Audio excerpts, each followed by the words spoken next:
নমস্কার। আজকে আমরা মডার্ন হিস্ট্রির তৃতীয় লেকচার শুরু করব। চ্যাপ্টার নাম হচ্ছে রাইজ অফ রিজিওনাল স্টেট। তো রাইজ অফ রিজিওনাল স্টেটে আমরা কি কি পড়ব সেটা সম্পর্কে একটা ব্রিফ একটা ডেসক্রিপশন দিয়ে দিই। এইখানে যে আমরা যে জিনিসগুলো পড়ব, মুঘল সাম্রাজ্য যখন ভারতবর্ষে মুঘল সাম্রাজ্য ছিল, তো মুঘল ডাইনেস্টি গোটা ভারতে প্রায় বেশিরভাগটাই সব মুঘল ডাইনেস্টির মধ্যে মুঘল সাম্রাজ্যের মধ্যে ছিল।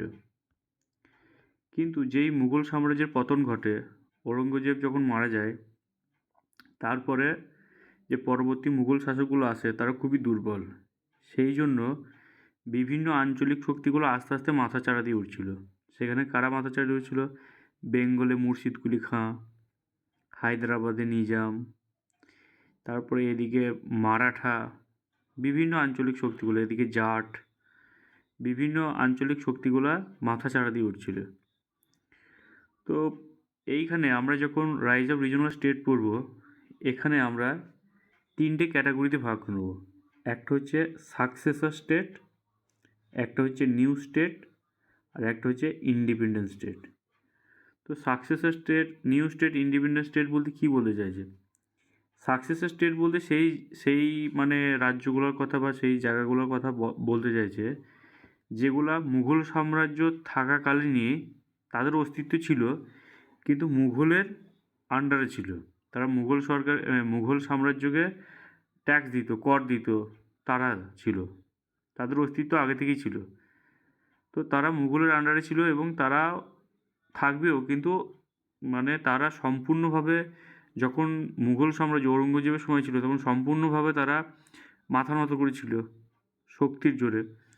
কিন্তু মুঘল সাম্রাজ্যের পতনের পর তারা আস্তে আস্তে অস্বীকার করতে থাকবে মুঘল সাম্রাজ্যের প্রতি। তাদের যে এটা ছিল, তাদের যে ভাবটা ছিল, সেই ভাবটা হচ্ছে যে মানব না, এরকম টাইপের। তো সেই স্টেটগুলো হচ্ছে সাকসেসর স্টেট, মানে যেগুলো আগে থেকে ছিল তাদের বংশধররা আসবে, তারা অস্বীকার করবে আসতে, এরকম। তারপর একটা স্টেট হচ্ছে নিউ স্টেট। নিউ স্টেট কোনগুলো? যেগুলো হচ্ছে নতুন কিছু আঞ্চলিক শক্তি মাথা তুলে উঠবে, যেমন হায়দ্রাবাদে নিজাম, এরা মাথা তুলে উঠবে, তো এগুলো হচ্ছে নিউ স্টেট। আর একটা হচ্ছে কি ইন্ডিপেন্ডেন্ট স্টেট, মানে কিছু ছিল যারা আগে থেকে মুঘল সাম্রাজ্যের সময়কাল থেকেই ছিল, কিন্তু তারা নিজেদেরকে সম্পূর্ণ স্বাধীন বলে ঘোষণা করবে যে আমরা এরা মানি না, আমরা মুঘলের আন্ডারে নেই, কিছু নেই। যেই মানে যেমন এরকম হয় যে কোনো একটা বড় শক্তি যখন পতন হয় তখন তারা যাদের সেই শক্তি যাদেরকে দাবি রেখেছিল তারা যেমন নিজেদেরকে স্বাধীন বলে ঘোষণা করে দেয়, সেইভাবে স্বাধীনভাবে ঘোষণা করবে। তো আমরা তিনটে ক্যাটাগরিতে পড়ব: সাকসেসর স্টেট, নিউ স্টেট আর ইন্ডিপেন্ডেন্ট স্টেট। তো সাকসেসর স্টেট, নিউ স্টেট আর ইন্ডিপেন্ডেন্ট স্টেট বলতে কী বলতে চাইছে সেটা আশা করি বোঝা গেছে। এবার আমরা সরাসরি লেকচারে আসি। তো এখানে সাকসেসর স্টেটের একটা ডিফাইন করা আছে যে সাকসেসর স্টেট কী। একবার পড়ে নিই। After the death of Aurangzeb, these were the state who found independent kingdom but within the sovereignty of Mughal empire. মানে এটা বলতে চাইছে যে তারা নিজেদেরকে বলছে যে আমরা নিজেদেরকে স্বাধীন বলতে চাইছে, কিন্তু তারা মুঘলের সোভারেনিটি মানে মুঘলকে সম্পূর্ণভাবে করতেও পারছে না, অস্বীকার করতেও পারছে না তাদের শক্তিকে। তো মুঘলের বলতে পারো মুঘল সরকার দ্বারা বা মুঘল সাম্রাজ্য দ্বারা অনুমোদিত যে রাজ্যগুলো ছিল তারা নিজেদেরকে স্বাধীন বলে ঘোষণা করছে, কিন্তু বলছে হ্যাঁ আমরা আপনাদের দ্বারা অনুমোদিত, এরকম। তারা হচ্ছে সাকসেসর স্টেট। তো এই সাকসেসর স্টেটের আমরা কী কী পড়ব? বিশেষ করে কার্নাটিক এরিয়ার নবাব শাহাদাতুল্লাহ খান, বেঙ্গলে পড়ব মুর্শিদ কুলি খান সম্পর্কে, হায়দ্রাবাদের নিজাম সম্পর্কে পড়ব, নিজাম উল মুলক যেটাকে বলেছিলাম চিংকুলিস খান বা আসিফ জাহ, এইটা। আর অবধে পড়ব সাদত খান। এবার প্রথমে যে কার্নাটিক এরিয়া বলতে কোনটাকে বোঝা যায়, যদি এটা ভারতের ম্যাপ আমরা এভাবে আঁকি, তো এইখানে উড়িষ্যা, এইদিকে যে এই যে রিজনটা, এই রিজনটাকে বলা হয় কার্নাটিক রিজন। এইখানেই অ্যাংলো কার্নাটিক যুদ্ধ হবে, তো এটা হচ্ছে কার্নাটিক রিজন। এবার একে একে আমরা আসি। কার্নাটিক কার্নাটিকের লোকেশন কোনটা, লোকেশনটা আমি বলেই দিলাম। এখানে কী লেখা আছে যে দ্য ইস্টার্ন ঘাট অ্যান্ড বে of Bengal, between the eastern ঘাট আর বে অফ বেঙ্গল, মানে এই দিকে হচ্ছে বে অফ বেঙ্গল, মানে হচ্ছে বে অফ বেঙ্গল, বঙ্গোপসাগর এই এরিয়াটা, আর ইস্টার্ন ঘাট হচ্ছে এইটা, এই দিকটাকে ইস্টার্ন ঘাট বলা হয়, ইস্টার্ন ঘাট পাহাড়। তো ইস্টার্ন ঘাট পাহাড় আর বে অফ বেঙ্গলের মাঝে যে এই এরিয়াটা, এই এরিয়াটাকে বলা হয় কার্নাটিক রিজিয়ন। তো এটা লোকেশনটা আমরা দেখলাম কার্নাটিক রিজিয়ন। এবার এই কার্নাটিক রিজিয়ন এখানে ফাউন্ডারকে নবাব সাদাতুল্লাহ খান, এইটা ডেট ইম্পর্টেন্ট নয়, নামটা হচ্ছে নবাব সাদাতুল্লাহ খান। তো এইটা হচ্ছে কার্নাটিক রিজিয়ন। এবার এই কার্নাটিক রিজিয়ন নিয়ে পরবর্তীকালে অনেক রকম সমস্যা হবে। এবার এই কার্নাটিক রিজিয়নের যে রাজধানী ছিল সেটা হচ্ছে অর্কট। এই কার্নাটিক রিজিয়নে এখানে একটা জায়গা আছে, সেটা হচ্ছে অর্কট হচ্ছে রাজধানী। এবার এইখানে যখন এই কার্নাটিক রিজিয়নে যখন নবাব শাহাদতুল্লাহ খান, তারপরে তার যে উত্তরাধিকার আছে, সাকসেসর মানে যে উত্তরাধিকার, তার যে উত্তরাধিকার আছে তার নাম হচ্ছে দোস্ত আলী। এই নামটা খুব গুরুত্বপূর্ণ, পরীক্ষার জন্য খুব গুরুত্বপূর্ণ এই দোস্ত আলী নাম, পরীক্ষায় অনেকবার এসেছে দোস্ত আলী। এবার এই দোস্ত আলীর সঙ্গে কী হয়, the appointment of Dost Ali as a successor was done without prior approval of his superior Nizam of Hyderabad. কী হলো, এইখানে হায়দ্রাবাদ, এইখানে হায়দ্রাবাদ এইরকম জায়গাতে পড়ে হায়দ্রাবাদ। তো হায়দ্রাবাদের নিজামের সঙ্গে কোনো রকমভাবে পরামর্শ না করে বা তার অনুমতি না নিয়ে যখন দোস্ত আলীকে এখানকার এই কার্নাটিক রিজিয়নের উত্তরাধিকারী হিসেবে ঘোষণা করা হয়, এইটা নিয়ে সমস্যা আমাদের কী হয়। দেয়ারফোর, তারপর কী আছে, therefore the Nizam advice the Maratha invade the Carnatic. Maratha কোথায়, মারাঠা হচ্ছে এই এরিয়াতে। তখন নিজাম কী করে, এই হায়দ্রাবাদের যে এখানে যে হায়দ্রাবাদের এরিয়ায় হায়দ্রাবাদের নিজাম, তো নিজাম কী করে, নিজাম মারাঠাকে বলে এই কার্নাটিক এরিয়াতে আক্রমণ করার জন্য। এটুকু বোঝা গেছে। তারপরে কি বলছে, the Maratha invaded Carnatic. Maratha invaded মানে আক্রমণ, কার্নাটিককে আক্রমণ করে। তো যখন কার্নাটিক রিজনে আক্রমণ করে মারাঠারা, তখন কী হয়, সেখানে দোস্ত আলী মারা যায়, ওই আক্রমণে দোস্ত আলী মারা যায়। যখনই দোস্ত আলী মারা যায় তখন তার সন ইন ল অর্থাৎ জামাতা চিনাব সাহেব, এই নামটা খুব ইম্পর্টেন্ট,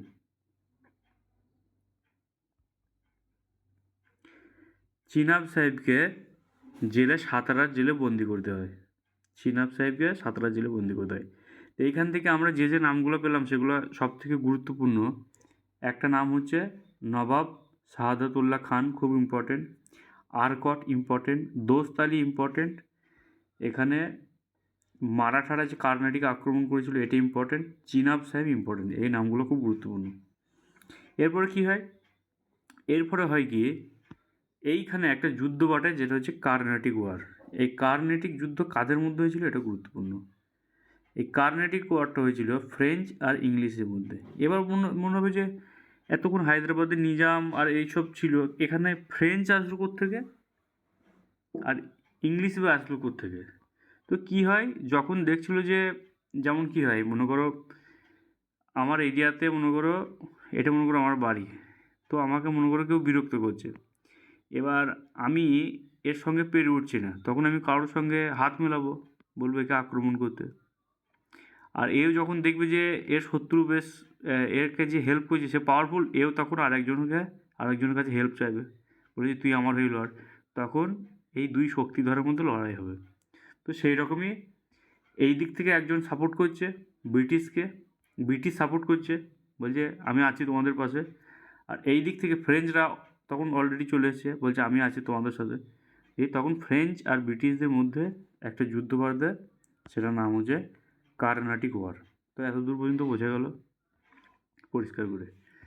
এরপর আমরা যেটা আসবো সেটা হচ্ছে বেঙ্গল এরিয়া। তো কার্নাটিক এরিয়া এইটুকুই গুরুত্বপূর্ণ, এর বাইরে কিছু নেই। তো কার্নাটিক কমপ্লিট হয়ে গেলো। এরপর আসবো আমরা বেঙ্গল এরিয়াতে। বেঙ্গল এরিয়া কি, বেঙ্গল বলতে আমরা যে বাংলাকে জানি এটা সেই বাংলার কথা বলা হচ্ছে না, মানে আমাদের যে পশ্চিমবঙ্গ শুধুমাত্র সেই এরিয়া নয়, অনেক তখন বেঙ্গল ছিল অনেকটা এরিয়া জুড়ে। এখনকার বাংলা, বিহার আর উড়িষ্যা, বাংলা, বিহার আর উড়িষ্যা মিলে যতটা এরিয়া, তখন গোটাটাকে বেঙ্গল বলা হতো। এখন শুধু যেটা বেঙ্গল সেটা হচ্ছে পশ্চিমবঙ্গ, কিন্তু বাংলা, বিহার আর উড়িষ্যা এই গোটাটাই ছিল বেঙ্গল এরিয়া। এই বেঙ্গল এরিয়াতে এই যে রিজন অফ বেঙ্গল, তখন বেঙ্গল, বিহার আর উড়িষ্যা, এটা খুব গুরুত্বপূর্ণ। এবার এই বেঙ্গল এরিয়াতে বেঙ্গলের যে লোকেশন সেটা হচ্ছে ওই যে বললাম টুডেস বেঙ্গল, বিহার, আজকে বেঙ্গল, বিহার, উড়িষ্যা যেটা সেটা। তো এখানে যে প্রতিষ্ঠাতা মানে বাংলাতে যে বাংলাকে যে প্রতিষ্ঠা করে সেটা হচ্ছে মুর্শিদ কুলি খান। খুব গুরুত্বপূর্ণ নাম, খুব গুরুত্বপূর্ণ, মুর্শিদ কুলি খান। তো মুর্শিদ কুলি খান নিজেকে স্বাধীন নবাব হিসাবে ঘোষণা করে। মুঘল সাম্রাজ্যের পতনের পর মুর্শিদ কুলি খান নিজেকে স্বাধীন নবাব হিসেবে ঘোষণা করে। আর একটা গুরুত্বপূর্ণ কি, ঢাকা থেকে রাজধানী মুর্শিদাবাদে স্থানান্তরিত করে। যারা বাঙালি, যারা পশ্চিমবঙ্গে বাস করে, তারা খুব ভালো করেই জানে যে মুর্শিদাবাদ কতটা বিখ্যাত একটা জায়গা। তো ঢাকা থেকে মুর্শিদাবাদ রাজধানী স্থানান্তর করে। এটা খুব গুরুত্বপূর্ণ, পরীক্ষা অনেকবার এসেছে। সেটা হচ্ছে মুর্শিদ কুলি খাঁ। আর এই যে মুর্শিদাবাদ নাম, সেটা মুর্শিদ কুলির খাঁয়ের নাম থেকে হয়, মুর্শিদ নাম থেকে হয় মুর্শিদাবাদ। তো মুর্শিদ কুলি খাঁ কী করে, মুর্শিদ কুলি খাঁ সম্পর্কে কিছু পয়েন্ট গুরুত্বপূর্ণ, যেটা হচ্ছে তিনি কিছু ল্যান্ড রেভিনিউ সিস্টেম চালু করে, যেমন হচ্ছে ওই যে allotted to the officer as jagir, হ্যাঁ, মানে in lieu of their salary, মানে টাকার পরিবর্তে জাগির দিত। জাগির কি মানে আমি আগে বলেছিলাম, আজকে একবার ছোটো করে বলে দিই জাগির কি। জাগির আর জমিদার, জাগিরদারি আর জমিদারি আমি বলেছিলাম। জাগির হচ্ছে কোনো গভর্নমেন্টের মানে এখনকার দিনে কোনো গভর্নমেন্টের অফিসার যদি কাজ করে তাহলে সে কী পায়, স্যালারি পায় একটা। আর সেই সঙ্গে মানে যদি বড় র্যাঙ্কের অফিসার হয়, অন্য কোনো আইএএস অফিসার, সে স্যালারি পায়, বাংলো পায়, গাড়ি পায়, এই সমস্ত জিনিসগুলো পায়। তো তখনকার দিনে ওদের যে অফিসারগুলো ছিল, যারা পলিটিক্যাল জিনিসটা দেখতো, যারা ল অ্যান্ড অর্ডার এই সমস্ত জিনিসগুলো দেখতো, তাদেরকে জাগির দেওয়া হতো, মানে তাদেরকে এরকম জায়গা দেওয়া হতো, অনেক বাংলো, জায়গা, এই সমস্তগুলো দেওয়া হতো। তো এটা হচ্ছে জাগির। তো স্যালারির বদলে তাদেরকে কী দেওয়া হতো, জাগির দেওয়া হতো। এটা কী করে, এটা মুর্শিদ কুলি খাঁ এই জিনিসটা চালু করে। এরপরে হচ্ছে যে আর কি চালু করে, কাস্টম ডিউটি। ইনকামের সোর্স হিসেবে কী করে গভর্নমেন্ট ওয়াজ কাস্টম ডিউটি। কাস্টম ডিউটি কি, কাস্টম ডিউটি হচ্ছে মনে করো এক জায়গা থেকে যেমন আর এক জায়গায় কোনো একটা জিনিস যদি বিক্রি করতে যায়, তাহলে সেখানে যে ট্যাক্সটা লাগে সেটা হচ্ছে কাস্টম ডিউটি। মানে তুমি ধরো বিদেশে কোথাও গেলে, এটা বিদেশ, আমেরিকা, এটা ইন্ডিয়া, যখন আমেরিকা থেকে কোনো জিনিস ইন্ডিয়াতে নিয়ে আসবে তখন তোমাকে কাস্টম ডিউটি দিতে হবে, মানে ট্যাক্স এক ধরনের। তো এটা এক ধরনের ট্যাক্স, সেটা দিতে হবে। তো এইটা মুর্শিদ কুলি খাঁ চালু করে, মানে এটা তার ইনকামের মেন সোর্স ছিল।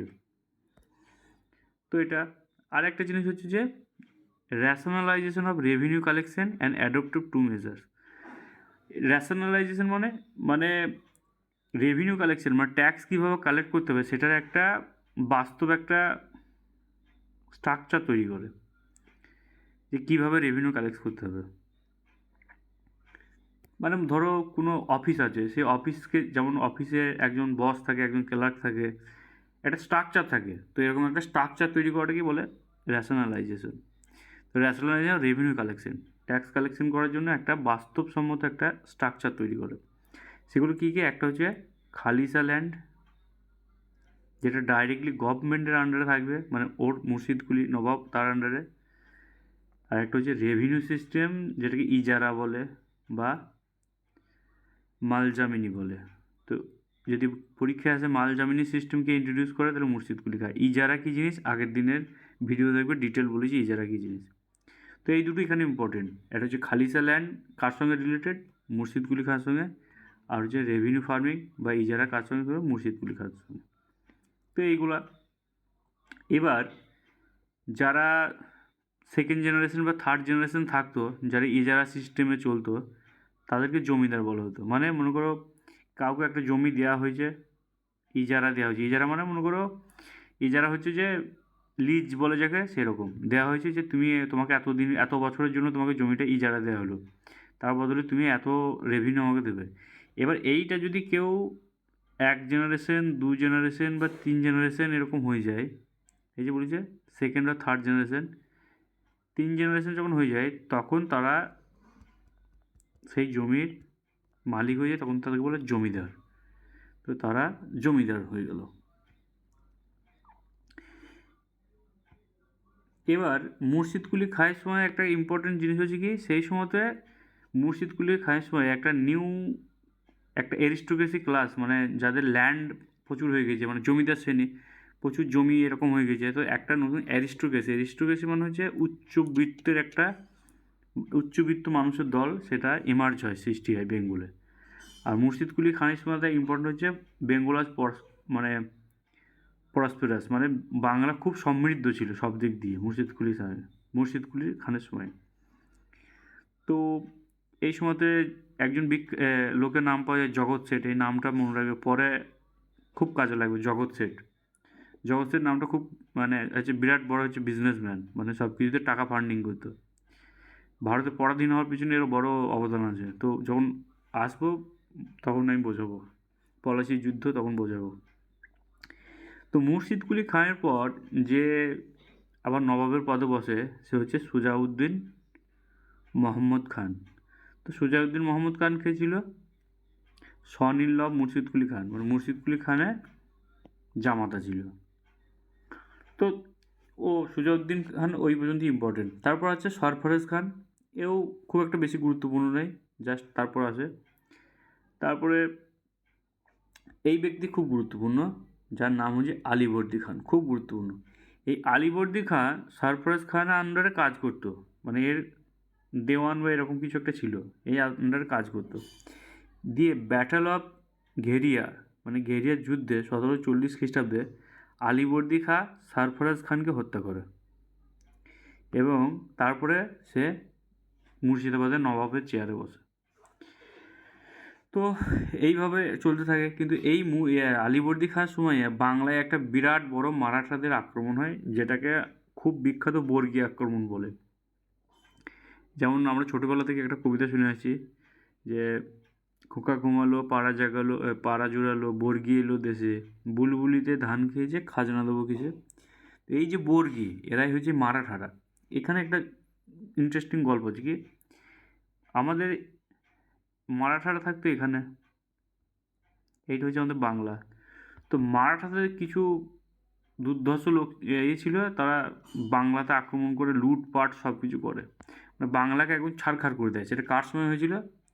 সেটা হচ্ছে এই আলীবর্দী খাঁর সময়। তো মারাঠারা ঘোড়া নিয়ে যেভাবে আক্রমণ করেছিল গোটা বেঙ্গলে একদম পুড়িয়ে ছাড়খাড় করে দিয়েছিল। তো সেই জন্যই মারা ছেলেদেরকে এই বলে ঘুম পাড়াইতো যে খোকা ঘুমালো, পাড়া জোড়ালো, বর্গী এলো দেশে, বুলবুলিতে ধান খেয়েছে, খাজনা দেবো কিসে। মানে এরা যে খাজনা চাইতে আসছে, ট্যাক্স চাইতে আসছে, তো কী করে দেবো। তো এদেরকে নিয়ে আলীবর্দী খাঁ একদম ভীষণ বিরক্ত ছিল, মানে এদেরকে কিছুতেই কন্ট্রোল করতে পারছিল না এরকম। তো বাংলায় যে বর্গী আক্রমণ হয় সেটা হচ্ছে এই আলীবর্দী খাঁর সময়ে। তো এরা কী করছিল, এই মারাঠারা এসে এরা চৌথ দাবি করছিল। চৌথ হচ্ছে একটা ট্যাক্স, যেটা বলেছিলাম যে 1/4। তো চৌথ হচ্ছে একটা ট্যাক্স, সেটা দিতে হবে। তো তারপরে আলীবর্দী খাঁর পর তার যে উত্তরসূরি আসে মুর্শিদাবাদে, সেটা হচ্ছে সিরাজউদ্দৌলা নাম সবাই শুনেছে, যে পলাশির যুদ্ধের জন্য বিখ্যাত। এবার এই সিরাজউদ্দৌলা সম্পর্কে আমরা will discuss the battle of Palashi in detail chapter. যখন আমরা পলাশির যুদ্ধ পড়ব তখন আমরা খুব ডিটেলে এটা আলোচনা করব। তো সিরাজউদ্দৌলা ছিল, সিরাজউদ্দৌলা সম্পর্কে নাতি হতো, মানে মেয়ের ছেলে। এটা গেল। এরপরে যেটা আসবো সেটা হচ্ছে অবধ। এবার অবধের লোকেশনটা কোথায়? অবধ হচ্ছে ইউপিতে, মানে এটা যদি ভারতের ম্যাপ হয়, এইটা ভারতের ম্যাপ, এখানে যদি বেঙ্গল হয়, এখানে বিহার হয়, এটা ইউপি, তো এখানে হচ্ছে অবধ। এই অবধের লোকেশনটা আমি বললাম এরকম জায়গাতে, এখানে লেখা আছে নর্থ অফ গঙ্গার এই যে গঙ্গা আছে, গঙ্গার উত্তরের দিকে আর হিমালয়ের আগে। এর অবধের প্রতিষ্ঠাতা হচ্ছে সাদত খান। নামটা গুরুত্বপূর্ণ। এই সাদত খানের সময়ে মুঘল সম্রাট ছিল মোহাম্মদ শাহ। এই মোহাম্মদ শাহ এই সময়ই যখন মোহাম্মদ শাহ মুঘলের বাদশাহ ছিল দিল্লিতে যখন মুঘল বাদশাহ ছিল মোহাম্মদ শাহ, ওই সময়তে অবধের যে কী বলে নবাব ছিল সাদাত খান। এবার মোহাম্মদ শাহের সঙ্গে সাদাত খানের একটা ভালো সম্পর্ক ছিল, কেননা এই যখন নাদির শাহ আক্রমণ করে, নাদির শাহ তো আমি বলেছিলাম 1739 খ্রিস্টাব্দে নাদির শাহ আক্রমণ করে। তো নাদির শাহ যখন ভারতে আক্রমণ করে, দিল্লিতে আক্রমণ করে, তখন এই সাদাত খাঁ মানে একে হেল্প করেছিল। কাকে হেল্প করেছিল? সেটা হচ্ছে মোহাম্মদ শাহকে। তো সাদাত খান যখন মোহাম্মদ শাহকে হেল্প করে, সেই জন্য মোহাম্মদ শাহ সাদাত খানকে একটা উপাধি দেয়, সেটার নাম হচ্ছে বুরহানুল মুলক। কি? বুরহান-উল মুলক, এই উপাধিটা দেয়। খুব গুরুত্বপূর্ণ। এরপর কি সাদাত খানের পর কি আসে? সাফাদার জং। এই নামগুলো খুব একটা ইম্পর্টেন্ট নয়। তারপর হচ্ছে সুজাউদ্দৌলা নামটি ইম্পর্টেন্ট। তারপর কি আসে? অবধের একজন নবাব হয়, এদের উত্তরসূরি সুজাউদ্দৌলা। সুজাউদ্দৌলা কেন ইম্পর্টেন্ট? ব্যাটল অফ পানিপথের সময় সুজাউদ্দৌলা গুরুত্বপূর্ণ। ব্যাটল অফ পানিপথের যখন পানিপথের যুদ্ধ হয়, মানে এটা 1761 খ্রিস্টাব্দে যখন পানিপথের তৃতীয় যুদ্ধ হয়, থার্ড ব্যাটল অফ পানিপথ যখন হয়, পানিপথের তৃতীয় যুদ্ধ, সেই পানিপথের তৃতীয় যুদ্ধের সময়তে অবধের যে নবাব ছিল সেটা হচ্ছে সুজাউদ্দৌলা। আর এই সুজাউদ্দৌলা আহমদ শাহ আবেদ আলী আক্রমণ করেছিল। পানিপথের তৃতীয় যুদ্ধের সময় হয়েছিল আহমদ শাহ আবেদ আলীর সঙ্গে মারাঠাদের। কিন্তু এই আহমদ শাহ আবেদ আলীকে যে সাপোর্ট করেছিল এই তৃতীয় যুদ্ধ, সেটা হচ্ছে সুজাউদ্দৌলা। তাছাড়া সুজাউদ্দৌলাকে আর কোথায় পাবো? ব্যাটল অফ বক্সার আমরা যখন ডিটেল পড়বো, পানিপথের যুদ্ধ, ব্যাটল অফ বক্সার, পলাশি যুদ্ধ, তখন আরও ডিটেল ভালো করে পড়বো যে সুজাউদ্দৌলা সম্পর্কে। তারপর হচ্ছে আসাফুদ্দৌলা নাম খুব একটা গুরুত্বপূর্ণ নয়, শুধু একটা জিনিস মনে রাখবে যে বারা ইমামবাড়া যে প্রতিষ্ঠা করে সেটা হচ্ছে আসাফুদ্দৌলা। বারা ইমামবাড়া হচ্ছে একটা স্মৃতিসৌধ, তো সেটা যে প্রতিষ্ঠা করে সেটা হচ্ছে এই আসাফুদ্দৌলা। এবার আছি হায়দ্রাবাদ। আমি বলেছিলাম যে হায়দ্রাবাদ যে প্রতিষ্ঠা করেছিল সেটা হচ্ছে নিজামুল মুলক হচ্ছে কে? আগের ভিডিওতে আমি খুব ডিটেল বলেছি নিজামুল মুলক হচ্ছে চিঙ্কুলিস খাঁ, এই হচ্ছে আসিফ জাহ। কীভাবে সে হায়দ্রাবাদে আসে, কীভাবে নবাব হয়, ডিটেলটা আগের ভিডিওতে বলেছি। যদি কেউ দেখে না থাকে তাহলে আগের ভিডিওতে দেখে নেবে। তো ওর অরিজিনাল নাম কী ছিল? আমি বলেছি চিঙ্কুলিস খাঁ। আর ওকে আসফ জাহ। তো পরীক্ষাতে শুধু এই কোয়েশ্চেনটাই আসে যে চিঙ্কুলিস খাঁ কার নাম ছিল বা আসফ জাহ কে ছিল, এইটাই আসে। এই ছিল হায়দ্রাবাদের এর যে উত্তরসূরি, এদেরকেই বলা হয় যে হায়দ্রাবাদের নিজাম। তো মোটামুটি আমি যে বললাম যে আমরা কি পড়ব, সেটা হচ্ছে সাকসেসর স্টেট পড়ব বললাম, সাকসেসর স্টেট। তো এখানে যে পড়লাম সাকসেসর স্টেটে কী কী? কর্ণাটিক এরিয়া বললাম, কর্ণাটিকে কারা কারা ছিল, কে ছিল? নবাব সাদাতুল্লাহ খান পড়লাম। বেঙ্গল এরিয়া ছিল, কে ছিল? মুর্শিদ কুলি খান। অবধ এরিয়া ছিল সাদাত খান, হায়দ্রাবাদের নিজামুল মুলক। তো এইটা মোটামুটি প্রথম খণ্ডটা শেষ হলো। তো এই পর্যন্ত যা বললাম সেইটাই এইখানে নোটস ফর্মে, শর্ট ফর্মে দেওয়া আছে। এটা একবার চোখ বুলিয়ে নেবে যে কর্ণাটিক এরিয়া, নবাব সাদাতুল্লাহ খান, দোস্ত আলী, আরকট, ইনভেশন অফ মারাঠা, মুর্শিদ কুলি খান, হ্যাঁ, ঢাকা থেকে মুর্শিদাবাদ, ইজারা, এগুলো বললাম, আলিবর্দি খাঁ, ব্যাটল অফ গড়িয়া, এগুলো একবার রিডিং মেনে নেবে। যা বলেছি এইটাই একটা শর্ট ফর্মে দেওয়া আছে। অবধে সাদাত আলী খান, ব্যাটল অফ পলাশি, সিরাজউদ্দৌলা, এগুলো হায়দ্রাবাদ, এগুলো একবার দেখে নেবে।